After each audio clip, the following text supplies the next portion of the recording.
नमः संस्कृताय। दोस्तों, आज हम पढ़ने जा रहे हैं रुचि।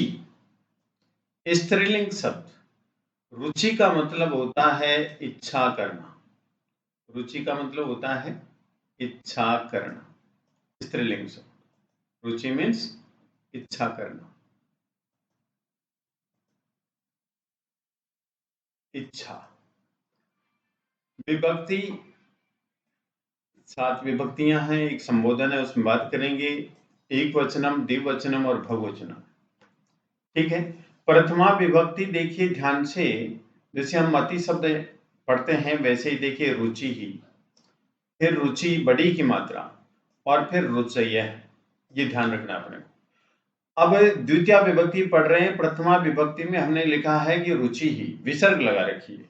तो यहाँ पर द्वितीय विभक्ति में रुचि में विसर्ग हटा करके हमें मैं लिखना है रुचिम, ये ध्यान रखना है, रुचिम। ठीक है। अब ऊपर प्रथमा विभक्ति द्विवचन में रुचि लिखा हुआ है और द्वितीय विभक्ति द्विवचन में भी हमें रुचि ही लिखना है। ये हमें कंपैरिजन करके, तुलना करके याद करना है, रुचि शब्द को रटना नहीं है। और फिर जैसे हमने यहाँ पर रुचि लिखी द्वितीय विभक्ति द्विवचन में, और बहुवचन में भी हमें रुचि लिखना है लेकिन विसर्ग लगानी, विसर्ग लगानी। ठीक है। तो हमारी प्रथमा विभक्ति हुई रुचि ही, रुचि रुचयः, द्वितीय रुचिम, रुचि रुचि ही। हमें दो शब्द एकदम अच्छी तरह से तैयार हो गए हैं, दो शब्द। अब हमें तीसरी लाइन और देखनी है। तीसरी लाइन में अलग शब्द कौन सा है? रुच्या। रु आधा च और या, रुच्या। और फिर रुचि भ्याम, और फिर रुचि भी, रुचि लिख करके फिर भी लगाएंगे, रुचि भी। अब 3 लाइन हो गई हमारी, प्रथमा द्वितीय तृतीय, जिसको हम कर्ता कारक, कर्म कारक और कर्ण कारक बोल सकते हैं।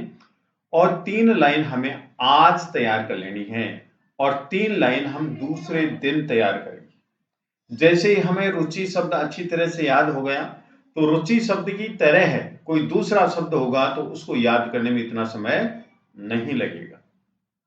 ठीक है। अब नेक्स्ट वाला देखिए, चतुर्थी विभक्ति। रु आधा च और ये में 2 मात्रा, रुचय। और इसको रु च ये इस प्रकार से भी लिखते हैं, रुचय।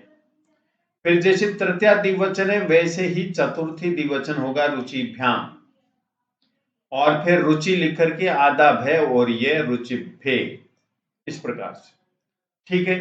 फिर पंचमी विभक्ति देखिए है कि रु आधा च और या लिखेंगे, विसर्ग लगाएंगे, रुच्याहा, इस प्रकार से पढ़ेंगे। और फिर रुचे है, इस प्रकार से। दोनों तरह से पंचमी एक वचन हम लिख सकते हैं और याद करना है। और पंचमी द्विवचन है वो तृतीय चतुर्थी में जो द्विवचन है उसकी तरह सेम है, रुचिभ्याम। और चतुर्थी बहुवचन में रुचिभ्य है, वो ही पंचमी बहुवचन में रुचिभ्य है। षष्ठी एक वचन रुच्या और रुचे है, ये है। और षष्ठी द्विवचन में है रुच्यो हो, और षष्ठी बहुवचन में रुचि नाम। ठीक है। सप्तमी एक वचन देखेंगे, सप्तमी एक वचन रुच्याम, रु आधा च या में रुच्याम और रुचौ। ठीक है।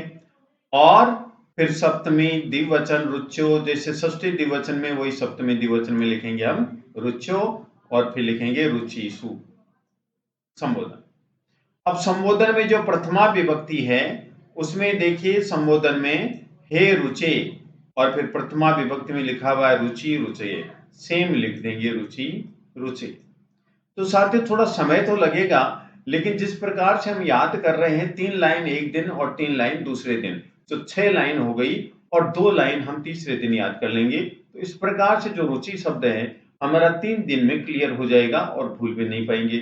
और इसी रुचि शब्द की तरह दूसरा कोई भी शब्द आ गया तो हमें बहुत जल्दी याद होने वाला है। और ये शब्द रूप हमें कंपैरिजन करके, तुलना करके याद करना है कि ऊपर वाले शब्द में नीचे वाले शब्द में क्या डिफरेंस है। ये डिफरेंस याद देखते हुए हम पढ़ेंगे तो निश्चित रूप से याद हो जाता है, रटना नहीं है। तो एक बार फिर प्रोनाउंसिएशन करते हैं।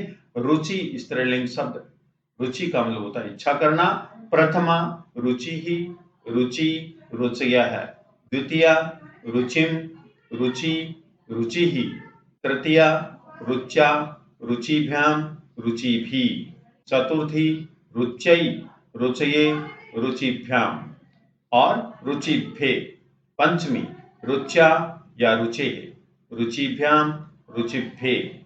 षष्ठी रुच्याः या रुचे, रुच्यो, रुचिना। सप्तमी रुच्याम या रुचौ, रुच्योः, रुचिषु।